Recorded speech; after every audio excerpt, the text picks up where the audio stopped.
And we're back with another week of NFL football. We're moving into week 7 of the 2024 season. We're getting close to that double-digit territory, which means that just about every game can impact the outcome of your season. Week 6, we witnessed an onslaught of offense with a lot of points up on the board in a bunch of games. It was a pretty fun week overall, and I managed to improve up to an 11-3 record on that week. Let's see if that trend can continue here in week 7. Let's get into things. And starting on Thursday night, the New Orleans Saints at home are taking on the Denver Broncos. It was a pretty rough week for both of these guys last week. The Broncos got absolutely stomped by the Chargers all the way up until the fourth quarter, showing that their luck was eventually going to run out, while the Saints, on the other hand, had a really weird back and forth affair with the Buccaneers. At first, it felt like they were going to get blown out, then they came back and made it close, and then they got blown out a second time in that game. It was Spencer Rattler's first start in the league, and honestly, he didn't look awful.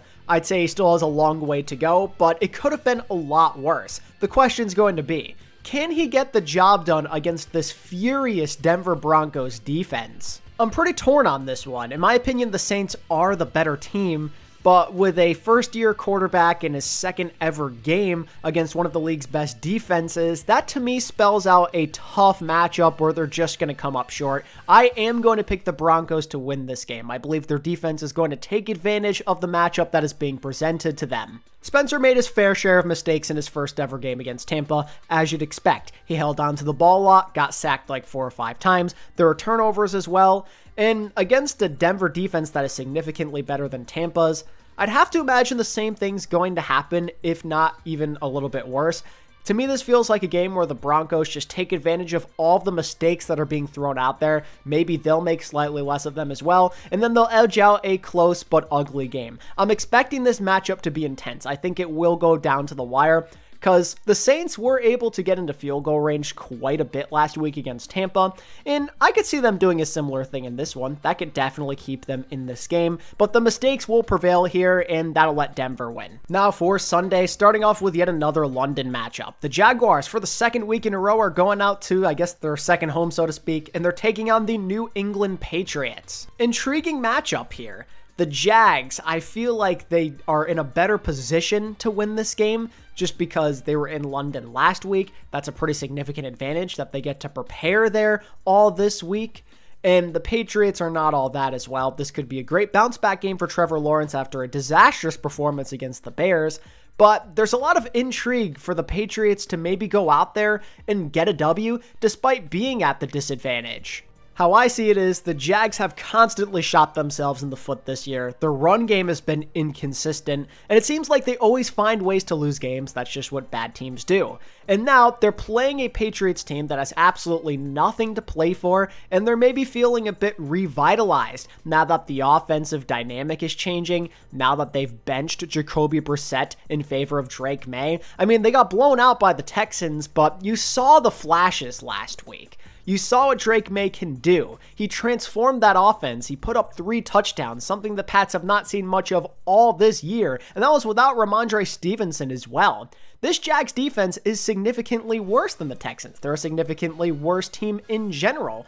And I think the Patriots are going to march into London and get a win as a result. It's been the year of the rookie quarterback, and I think it's Drake May's turn to get into the spotlight. Now for those 1 p.m. matchups, and we're going to start off with the Philadelphia Eagles taking on the New York Giants. And oh boy, Saquon's return to MetLife. His first matchup there since he left the Giants. That atmosphere is going to be electric. The boos are going to be crazy every time this guy touches the ball. Now with that said, I think he's going to go in there and dominate. I think he's happy to be off this Giants team. He's where he wants to play. He's getting paid like how he wants to. And I think he's going to go and do everything in his power to make the Giants regret not paying him what he wanted by having one of his best performances of the year. The Giants have held up defensively most of the time this year, and I think they're overdue for a dud performance. And what better time than now when the Eagles can go in there and slap you in the face as they always seem to do. It's just an opponent the Giants always struggle with. I believe it will be a bit harder to dominate on the line of attrition like we've seen the last handful of weeks. I don't think the Giants are the greatest against the run, and I believe the Eagles will gash them apart. Between Jalen Hurts, they struggle with mobile quarterbacks, and then Saquon Barkley, who's one of the most talented running backs in the league. But even so, I'm willing to bet this game will be painfully close, and it'll be all the Eagles' fault. Execution has been a big-time issue for the squad this year, and I think they'll do everything in their power to try and give this game to the Giants, but because they're the Giants, they'll find a way to throw it right back at them. Next up, the Buffalo Bills take on the Tennessee Titans, and everybody and their mother's picking the Bills here, and they'll probably even cover the spread because they're just in a completely different stratosphere compared to this Tennessee squad. The Titans still want to play freaking Mayo Man at quarterback. He is absolutely horrendous, and he is costing them games. The Colts did everything they could to give the Titans that matchup, and they still found a way to lose it. And now you're playing a contending team like Buffalo? Yeah, you don't even stand a chance. Very easy pick here. What's most certainly not an easy pick, though, is the Houston Texans versus the Green Bay Packers, two of the better teams in the league going head-to-head. Jordan Love versus CJ Stroud. I'm sure there's going to be highlights galore in this matchup. It's such a hard game to pick, but I think I'm a little bit more confident in the Packers to win this game, believe it or not. I think at home, they'll have the advantage and they'll go out there and get this W. I feel since they've brought back Jordan Love, they've slowly but surely gotten better as the weeks have progressed. In my opinion, the consistency is starting to take form for these guys, and that's not even just because of the offense. I feel the defense has been a great contributor for this team. They've taken a great step in the right direction, forcing turnovers, getting to the quarterback a lot. I think this defense will be disruptive enough to get those 1 or 2 stops needed to defeat this Texans team.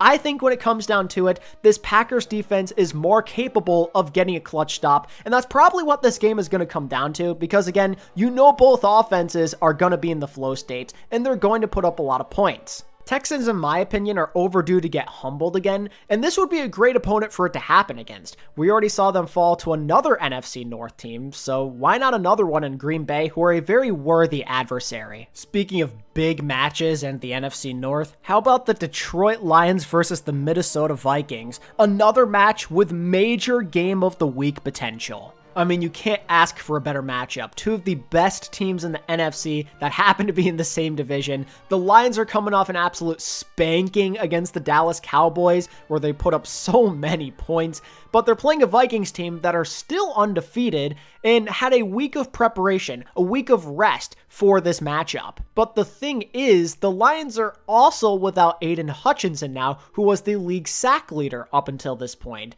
So now you're not only at a disadvantage at offense, but also on defense. A lot of indicators would tell you that the Vikings should probably win this game.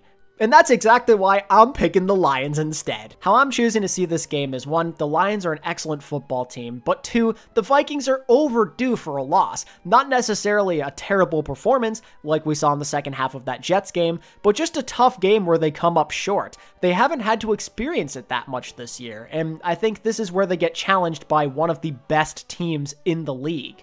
That Vikings defense has shown some cracks, and eventually they're going to break for an entire game rather than just one half. We saw it in the Jets game, we saw it in the Packers game, and now they're playing the most high-flying offense they've played to date. The Lions are clicking on all cylinders right now. They're getting all their playmakers involved, and I just think the Vikings will get overwhelmed, and Sam Darnold will not be able to keep up. This is where a better quarterback leads his team to a win. Next up on the agenda, the Battle of the Birds, the Seattle Seahawks taking on the Atlanta Falcons. Just knowing the nature of these two teams, probably could be looking towards a shootout here. And I'm sure neither quarterback minds, because we've seen in years past and even recently with Kirk throwing 500 yards that they love these types of scenarios and that they rise up to those occasions. There will be fireworks in this one, no doubt, but I am very confident the Falcons are coming out on top in this game. It might be uncomfortably close, but at the end of the day, the Seahawks are not proven enough. I cannot trust them to win a major matchup like this. They took advantage of the easier part of their schedule,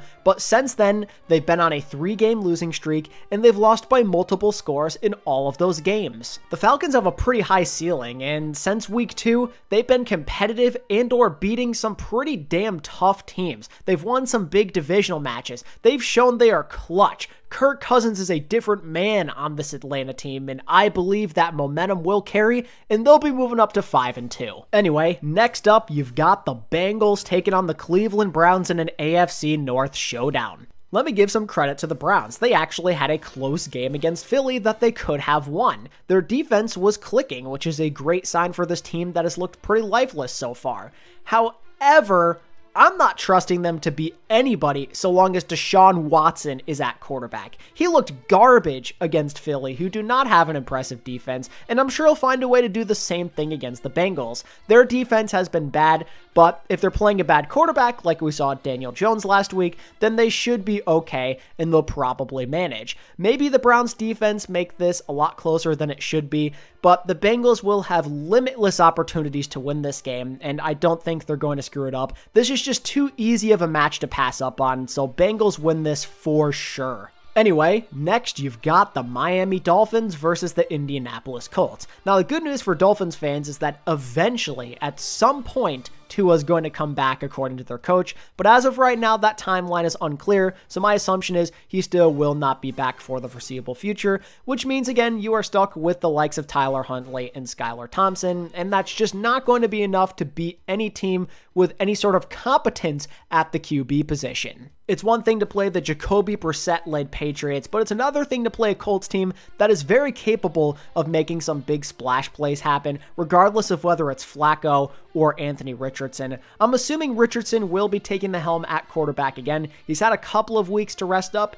He was kind of a game time decision last week, so he should be ready to go this time around. Maybe that works to the Dolphins' advantage. Maybe he turns the ball over a bit, but the Colts are simply the way better team right now, and I just don't think there's any way they lose this one. Next up, the Panthers are taking on the Commanders. It's pretty rough to see the Commanders lose that game to the Ravens. It was really close. They showed that they are a very capable team. The fact that it was close, that is a great sign for Washington and Jaden Daniels fans alike. And now they're getting a step way below Baltimore and the Carolina Panthers. The Panthers are capable of making things uncomfortable with Andy Dalton at quarterback, but at the end of the day, that defense is horrendous, and I'm sure Jaden Daniels and the rest of the squad will gash them to death, be it through the run game, a big pass play to Terry McLaurin. There's just too many weapons for this Panthers team to handle, and it should be an easy Commanders win. Now for the 4 p.m. slot, starting off with the Vegas Raiders versus the LA Rams. Intriguing matchup here. This will be the first game where the Raiders are without Davanta Adams on their roster. Not that it matters because he hasn't played the last couple of weeks, but you get what I mean. That saga is finally over. We know he's been unhappy on this team for like the last 2 years at this point. So it's probably a massive relief to see him off this team, and maybe that could make the team play better, but it seems like they're dealing with a lot of their own issues right now, and I don't know if I trust them to be any sort of team with some kind of competence at QB.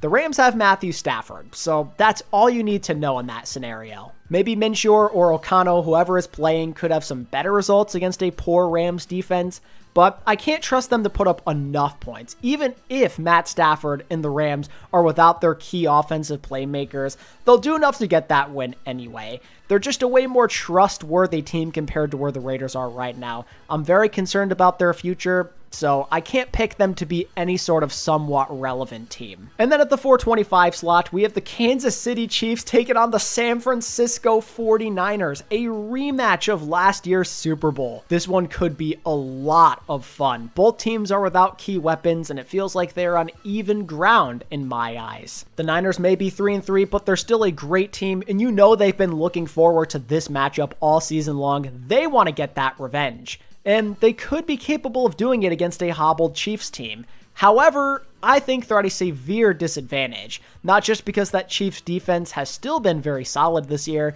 but also because the Chiefs are coming off of a bye week. It's essentially like the Super Bowl all over again, except the Niners don't get the same amount of preparation. The Chiefs have a supreme advantage here, and because they are Kansas City, because they are coached by Andy Reid, and because Mahomes is at QB, I believe the execution is going to be flawless in this game, and the Niners will simply fall behind. It's just too big of an advantage. I think that Niners team is just a bit more banged up, and without McCaffrey, it really changes how you can play the game. So I think the Chiefs will edge out a victory, and they will overwhelm their opponents. Then we head into Sunday night, where the Jets are heading to Pittsburgh to play the Steelers. It's Davanta Adams, potentially, at least I'd hope, first game in a New York Jets uniform. Aaron Rodgers reunited with his buddy at last. Hooray! My question is, though, Does it really even matter? The Jets feel like they're falling apart from the inside out. They fired their coach. They lost another big game, this time against Buffalo. It seems like nothing can go right for these guys, and Aaron Rodgers is blaming everybody but himself. Will this be enough to make him look like he was in Green Bay? I don't really know at this point. I so badly want to say they lose this game so I can just laugh at them because things are not going to work out no matter what they do, but I get the feeling this is where they finally get a W. Aaron Rodgers, I think, if Davanta Adams ends up playing, will play well enough to win this game. It'll be a bit of a boost of energy for him and the rest of the offense, and even if Davanta doesn't play great, it's another guy you have to keep your eyes on at all times. Him and Garrett Wilson is actually a pretty ridiculous 1-2 punch, even for the Steelers defense that has been so good. I think the Jets will put up enough points to win this game against Pittsburgh. I'm giving them one more chance. The Jets did not have a lot of calls go their way in that Buffalo matchup. It was a rough one, so I'll give them the benefit of the doubt just this last time. The Steelers are not an easy opponent to deal with, but I believe they can outpace them on offense and win an ugly game. Then we head into Monday night where, again, we're doing this simultaneous game thing. I don't know why. We have the Ravens and the Buccaneers and then the Chargers and the Cardinals. We'll start with Ravens and Bucks, which is obviously the way more intriguing matchup. Both sides are flying high. They're playing well right now. Tampa just dropped freaking 50 against the Saints, while the Ravens clutched up against the Commanders in one of their best wins of the season, in my opinion. This could be a really good game. But I am going to pick Baltimore to win this game for just a couple of reasons. One, for whatever reason, whenever Tampa have a good game, it's followed by a not so great one. There's a great chance that trend continues here against one of the better teams in the league. But two, I'm not sure if Tampa has any way to stop Baltimore's offense right now. Derrick Henry looks like a man possessed, as if he's turned back the clock to his prime with how dominant he has been on the field. That Ravens run game has been lethal, and I don't trust in Tampa to have any kind of real stop for it. And thirdly, while it's the least relevant thing, it's still worth mentioning, Lamar has only lost to the NFC one time. He just owns the other conference for whatever reason, and just knowing the history, I'd trust him to do it again, so give me the Baltimore Ravens. Then you have the Chargers versus the Cardinals, another game with some intrigue behind it. I suppose part of it kind of has to do with if Marvin Harrison Jr. is healthy and ready to go. If I remember correctly, he did suffer a concussion in the last game, so they could be without him heading into this key matchup against the Chargers, and that could be a big difference. But in general, I believe the Chargers are a better team. I believe they're a lot more fundamentally sound and more of a consistent football team compared to this Cardinals team, who has so many ups and downs, capable of beating good opponents one week, but then playing terribly the next. It's not a team you can consistently rely on to win games, and I think the Chargers are more so in that boat instead. Their run game is efficient, they don't make too many mistakes on offense, and their defense has shown a lot of signs of life compared to the last couple of years. The Cardinals and Kyler show these flashes, but I just don't trust them to do it all the time. I believe in the more fundamentally sound team to win this game. I think the Chargers go out there on the road and get a big win. And with that said, that's going to wrap up my preview, breakdown, and predictions for Week 7 of the NFL 2024 season. Let me know what you think of these matches down in the comments below and who you think is going to win. And of course, make sure to give this video a thumbs up and subscribe for more weekly NFL predictions.